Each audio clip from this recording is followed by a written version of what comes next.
My name is Gautam Malhotra. I want to thank Dr. Ileana Howard for inviting me to offer my thoughts on this topic. I work full-time at the VA and enjoy a part-time private practice. I'm a graduate of the very same program where I'm now a clinical professor, actively teaching at the bedside and providing didactics of general physiatry and electrodiagnostic principles. I genuinely love helping and meeting people, so feel free to reach out to me with any questions anytime.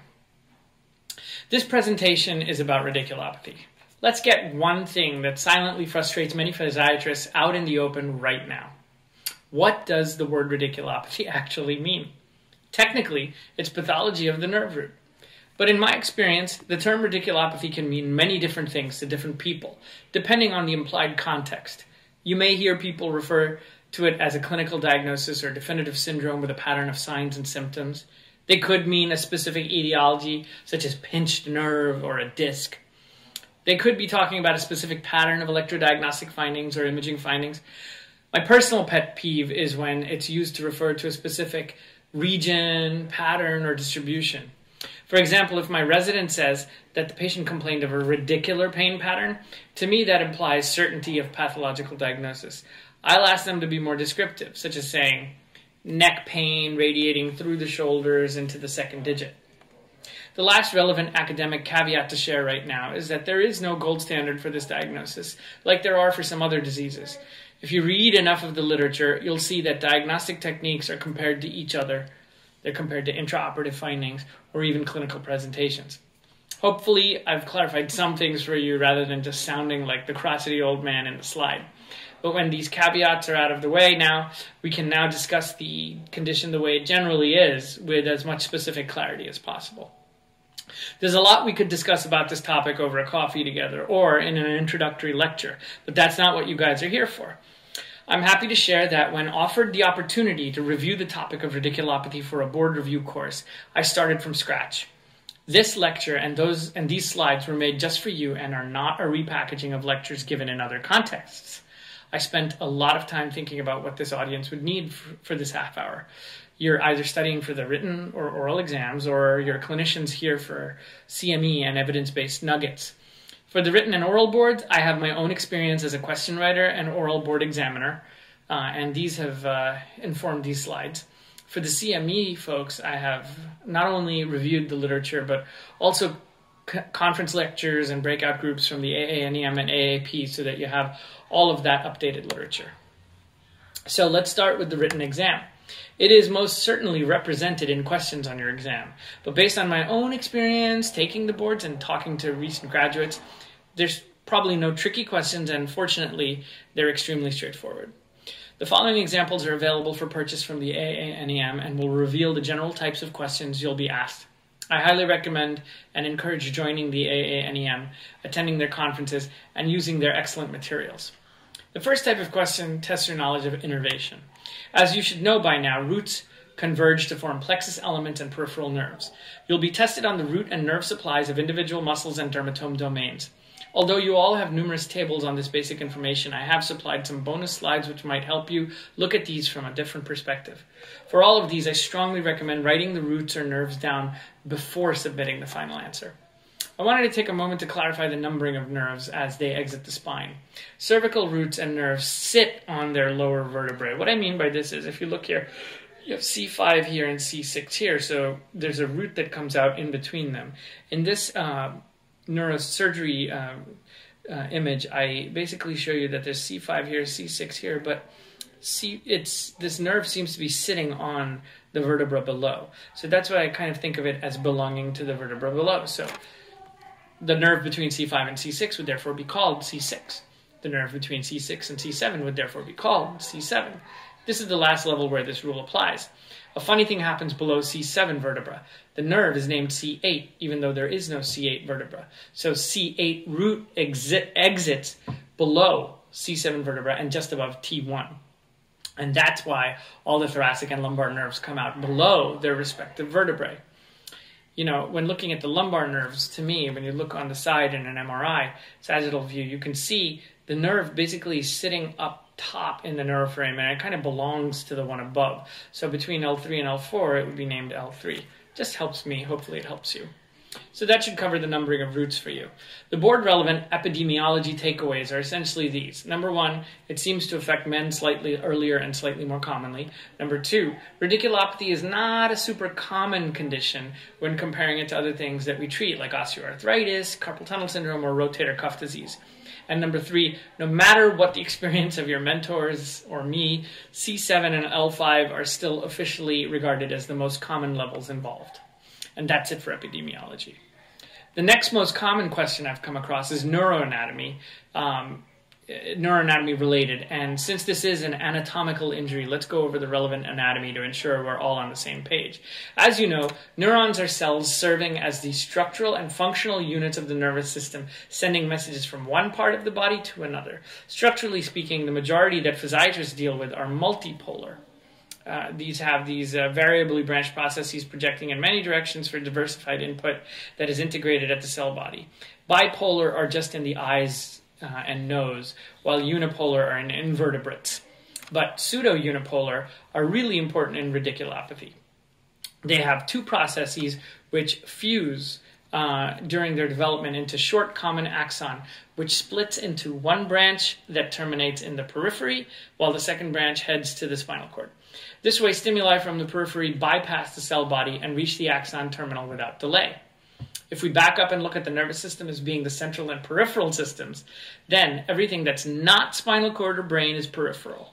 A bundle of nerve fibers conveying impulses between different parts of the body are called roots, nerves, or rami, depending upon where they are. And if you slice these, you'll see that they have a skin or epineurium. Inside are bundles or fascicles, surrounded by connective tissue called perineurium. The bundled axons are themselves surrounded by a matrix called endoneurium. I've included some other details for later review. Here we see the rootlets extending from the spinal cord and coalescing to form the roots, ventral root, dorsal root. Whenever this happens, we call it a spinal level, such as C7 level. The ventral root joins the dorsal root, which is called, and the thickening of the dorsal root is called the dorsal root ganglion, and these two come together to form the piddly little spinal nerve. Notice, though, that the dorsal root ganglion is essentially sitting within the neuroforamen. The spinal nerve divides into a ventral and dorsal primary ramus. The dorsal ramus branches medially to supply the deep structures, while the lateral handles the superficial muscles and skin. Perhaps you've heard of the medial branch blocks that people perform. Those are the medial branches that they're blocking. And the ventral rami, the ventral primary rami, go on to become everything else. So now we're ready to take on the next type of question. And this one is an example taken directly from the American Board of PM&R's website. The main point here is that sensory nerve action potentials are normal in radiculopathy. Let's explain everything needed to arrive at this conclusion. For that, we deviate to pathophysiology for a moment. Although you're all probably aware, the electrodiagnostic evaluation of radiculopathy requires an understanding of what happens when a neuron is damaged. There are two types of damage to nerves that are relevant to radiculopathy. Demyelination is the preferential injury to a segment of the myelin sheath where conduction will be affected. Remyelination can occur, but it'll happen with shorter internodal lengths. Still, the function will be restored. If the cell body is affected, then the entire cell dies and disintegrates. Nothing you can do about that. But if only the axon is damaged, then the Schwann cells and the axon around the injured segment degenerates in addition to everything distal from there to the end organ. Eventually, regeneration can occur if there's a clear path to the end organ. This is pretty straightforward for the motor neuron sitting in the ventral root, but it's a different story for the pseudo-unipolar axon sitting in the dorsal root. As you can see here, only one projection degenerates after the scissor here cuts it, and the other remains intact. So if you test this segment, it's going to be abnormal, and if you test this segment, it's going to seem normal, because it's only one segment that's degenerated. So let's apply this pathophys and review the relevant anatomy now. The two keys to this are to remember that the locations of cell bodies are different from motor neurons and sensory neurons. Motor neurons are here in the ventral horns, and they are red, and these blue cell bodies are the dorsal root ganglion ones. If a black line demarcates the site of injury here, then Wallerian degeneration eventually occurs distal to the lesion in relation to the cell body when an axon is damaged. As you can see, the degeneration will proceed peripherally, as noted by the hatched red line here, when the ventral root is damaged, but when the degeneration from the dorsal root occurs centrally. It's going up there in the hatched blue line. So the location of dorsal root damage is described as preganglionic for this reason. This leaves the peripheral sensory axons intact, and sensory studies will be normal despite the patient clinically howling in pain and numb in that dermatome. Returning to our discussion of anatomy, notice that this is now a mixed nerve, and we called it the spinal nerve, and it branches into both dorsal and ventral primary rami.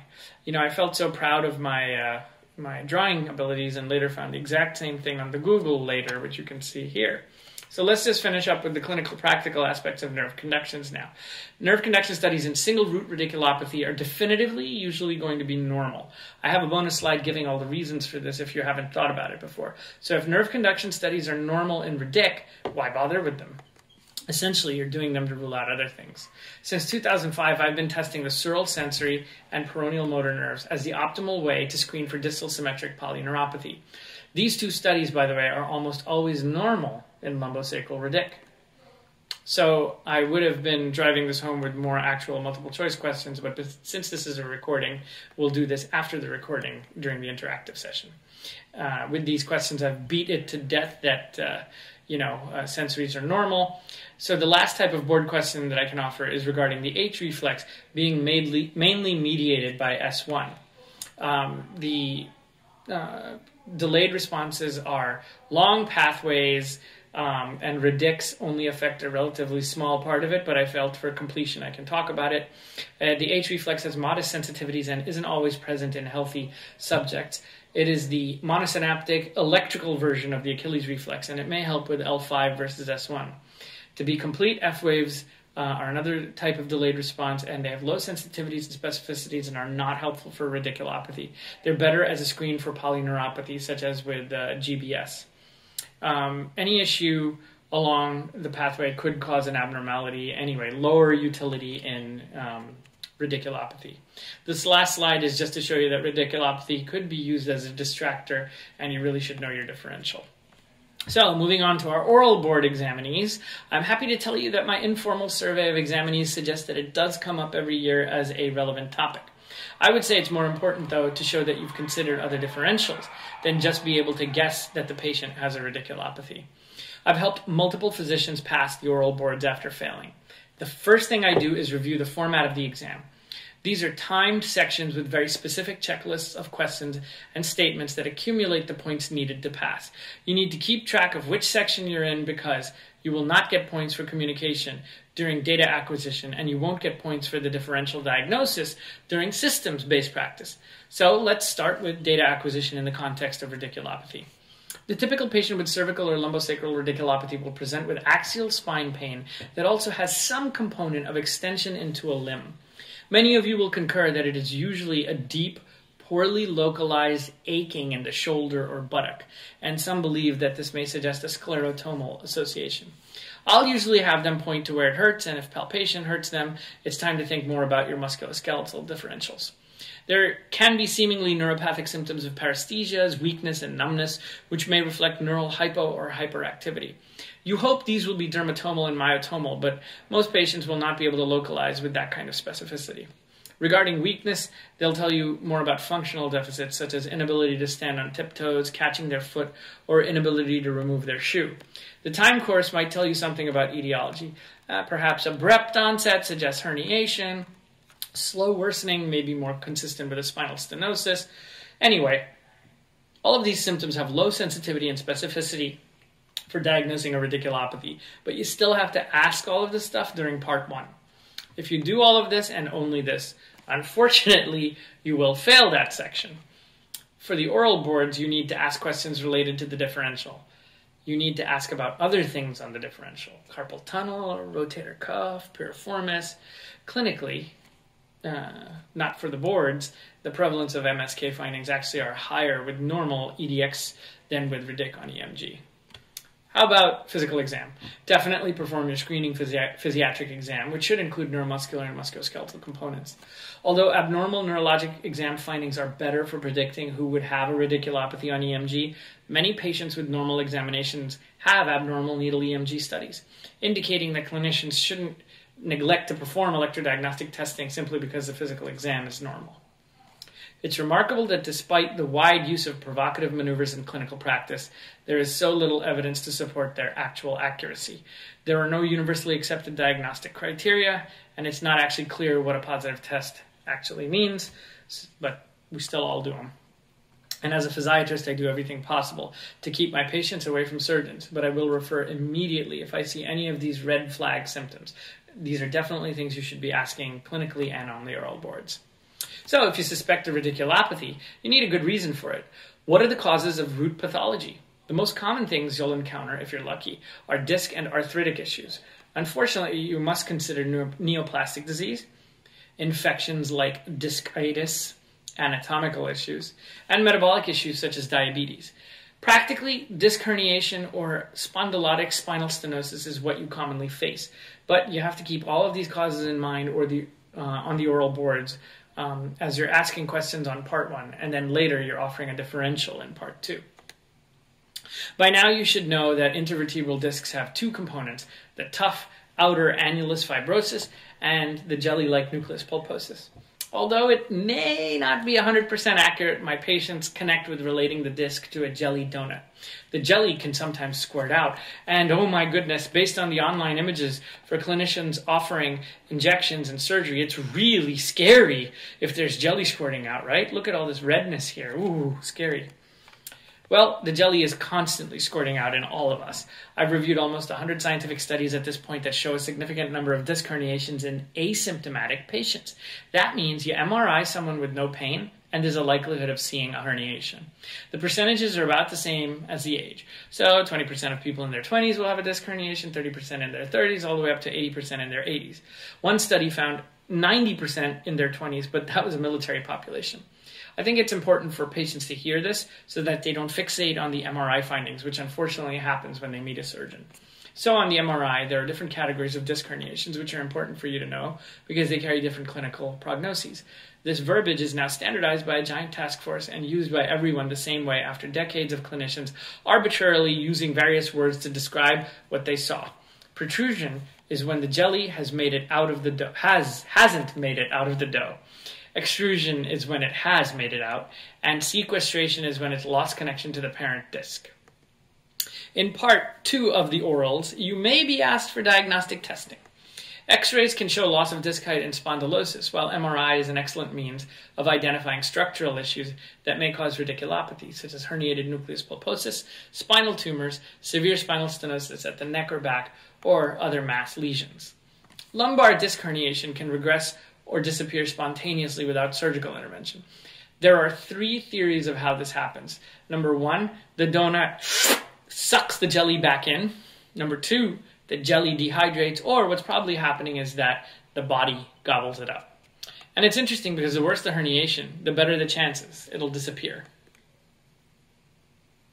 Let's look at what normally comes to clinic. Literally, this is what Google gave me when I looked for normal cervical spine MRI. So, can there be a radiculopathy in this setting?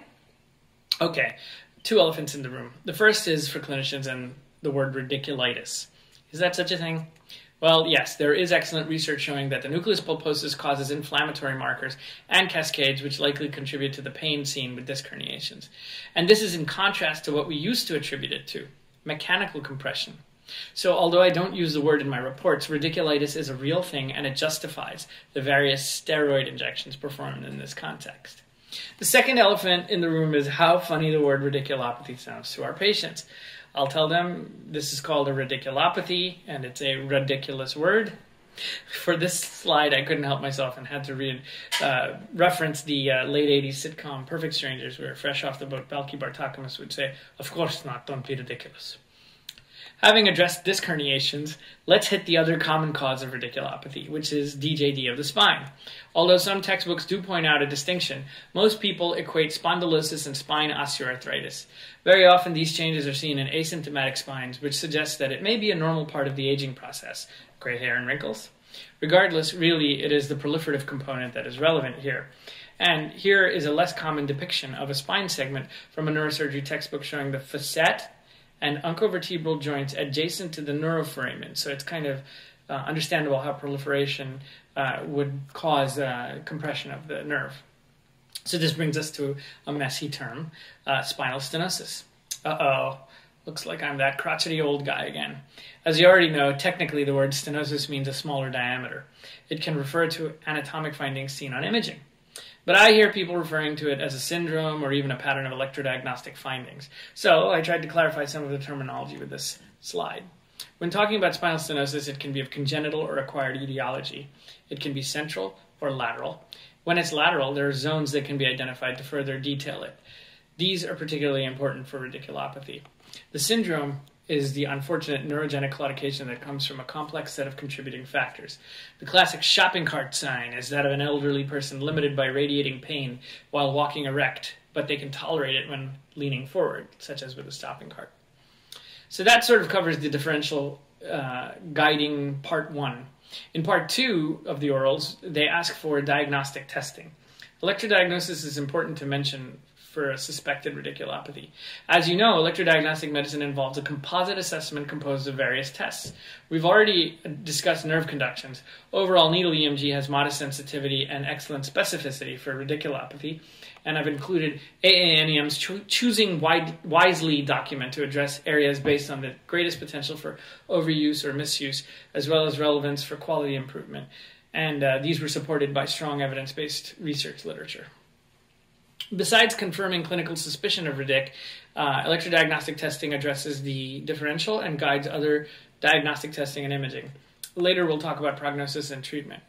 Needle electromyography requires looking at various parameters of the electrical discharges on a screen when the needle electrode is moved within a muscle. This is the crux of it. Needle EMG confirms radiculopathy if you find abnormalities in 2 or more muscles innervated by the same root and different peripheral nerves, yet muscles innervated by adjacent nerve roots are normal. You need to find fibrillations. If you do, you get a specificity of 100%. And ideally, this should be in 2 limb muscles and paraspinals. But it's fine if it's 1 limb and 1 paraspinal, or just 2 limb muscles, meeting criteria. So once you've confirmed your suspicion of radiculopathy, part 3 of the oral boards will be where they ask what you want to do. If there were no red flags encountered, you want to address with aggressive therapy. Plenty of studies have shown excellent recovery and return to work with these treatments when there is electrodiagnostic evidence paired with imaging of herniation. Well, what about meds? NSAIDs don't have strong supporting evidence, but are still considered a first-line agent for PRN pain relief. Opioids have even worse support than NSAIDs. And the official guidelines say pregabalin isn't helpful. So the literature for meds is meh at best. But physiatrists and exercise both have strong supporting evidence in the favorable management of radiculopathy. As a physiatrist, you should be able to tailor your prescription to the diagnosis and the individual patient beyond just evaluate and treat if asked on the oral boards. I have a bonus slide with some ideas for those of you who are less confident. The 2006 JAMA Sport trial is valuable in revealing that they will all eventually do just as well without surgery as they do with surgery, without any of the messy complications that come with being surgerized. Some exceptions exist where surgery should be considered. I've included the general surgical options so you can have some sense of what they do in the operating room, but open discectomy is still gold standard since the 1940s, no matter how sexy the marketing for other procedures seem to be. For part 5, they want to know that you'll deliver the correct answer, but in a way that is compassionate. I dug up this question. It's possible that you'll be asked something like this, where the patient asks you to stop the needle exam. I would say the ethical response is that the needle exam should be stopped since the patient has clearly withdrawn consent, and you shouldn't say that it was normal because you don't have enough information. For those of you just here for CME, I have consolidated a lot of literature to give you clinically valuable recommendations and caveats. The rest of you will probably enjoy this too, though. First of all, just accept that it is not fair. They make us memorize anatomy and rules that just may not apply to a real human body. Cadaver studies that have established that deviations from accepted cervical root and brachial plexus anatomy can be found in every case. Many times the dorsal root ganglion is sitting inside the canal instead of in the foramen. And whenever needle EMG couldn't confirm L5 versus S1, it was likely due to variable innervation.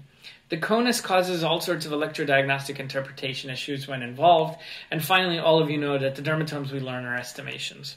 In fact, one study injecting roots at various levels found a variation from the dermatomes and even side-to-side differences within the same person. To make matters worse, other things can look dermatomal when they present to our clinics. For those of you seeking CME, already should understand all of this. But for the junior residents, some of this may be new to you, but you can get fooled by things like referral patterns emanating from the guts, from the discs, and from muscle. What might be helpful is hearing that the evidence is full of reasons to perform needle EMG when a radiculopathy is suspected. Abnormalities on EMG associated with statistically significant and clinically meaningful improvements in disability, prognosis, and response to treatment outcomes occur. These are true for PT, injections, and surgery. So, you're saying, sign me up. What do I need to find on EMG for these favorable outcomes?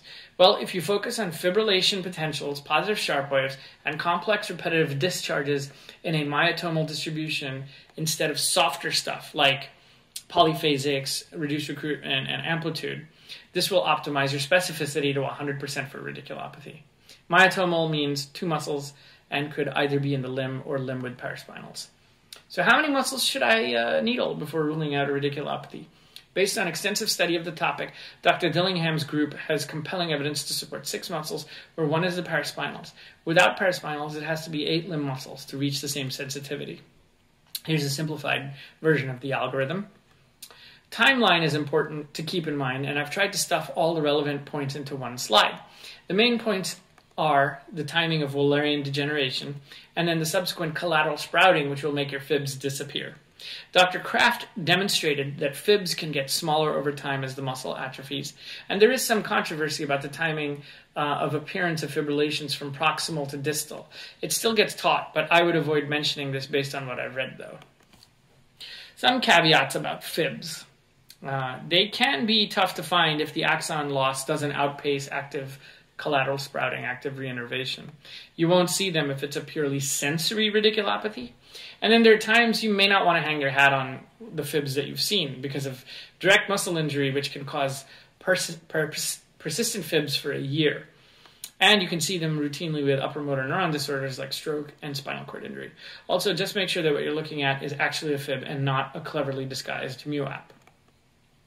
So what happens when you see this? For decades, this has been my reaction because we know that cervical spinal cord injuries in the elderly are usually in the context of pre-existing spinal stenosis. So does this mean that all of these should be proactively surgically addressed? Well, if you talk to 10 spine surgeons, 9 of them will say yes. But the one academic evidence-based conservative surgeon will say only if symptomatic myelopathy.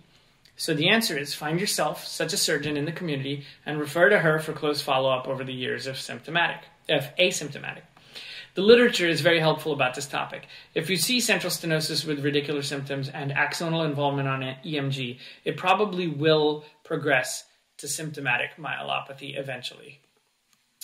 So this was an actual case that presented to my clinic and symptoms resolved with thoracic epidural steroid injection. Given the textbook dermatomal distribution, I called it a thoracic radiculopathy. Unfortunately, this is probably not how thoracic radiculopathy is going to normally present to your clinic. That is because the literature is full of case series where the presentation is non-dermatomal abdominal discomfort misdiagnosed as GI issues such as irritable bowel. The literature is also very clear about the value of abdominal wall versus thoracic paraspinal needle EMG. Even though it is so rare, it is worth mentioning, and the causes are indeed board relevant. Just to round out the picture of who I am, this is my family, my colleagues, my Bitmoji, the Optimus Prime costume I made for Comic-Con, me with Weird Al Yankovic, and some silly stuff. Some of you already may know me and know this side of me, but for the rest of you, I thought it would just be nice for you to see that I'm a people person underneath all the official medical stuff. And if you're wondering how I ended up in front of you, it's simple. Ileana Howard is an inspiration and a dear friend. I know how lucky I am to have her and know her. From these pictures, you can tell we have a lot of fun every year at the AANEM conference, and we call her Supergirl because she does an inhuman number of things, and she does it all with a smile. Do you know how lucky you are to have her there? I hope so. Thanks for having faith in me to do this, Supergirl.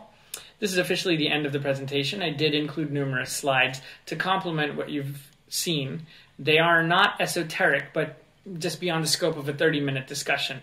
I'm grateful to have only been given 30 minutes, as it forced me to really hone in on the essence for the boards and for those of you here for CME. At this point, I would be very happy to answer any questions and get a little bit interactive.